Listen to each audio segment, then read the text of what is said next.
सर्वांना माझा नमस्कार. विनुश्री एरंडोलीमध्ये आपले स्वागत आहे. आज आपण पाहणार आहोत संत तुकाराम महाराज यांच्याबद्दल अतिशय सुंदर निबंध.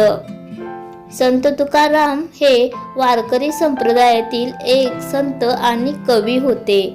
त्यांचा जन्म देहू येथे वसंत पंचमीला झाला होता. त्यांचे पूर्ण नाव तुकाराम बोल्लोबा आंबिले मोरे होते.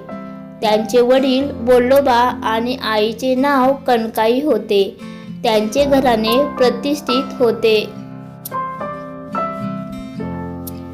त्यांचे शिक्षण त्या काळातील प्रतिष्ठित घराण्यातील व्यक्तीप्रमाणे झाले. त्यांचे आराध्य दैवत पंढरपूरचा विठोबा होते. त्यांना वारकरी जगद्गुरू म्हणून ओळखतात. ते 17व्या शतकातील मराठी लेखक होते. त्यांचे अभंग भक्ती कविता आहे. त्यांच्या अभंगाचा सखोल अभ्यास करून अनेक वर्षे केळुस्कर यांनी परिश्रमपूर्वक ग्रंथ लिहिला. हाच ग्रंथ तुकारामांचा प्रमाण चरित्र ग्रंथ मानला जातो. धन्यवाद.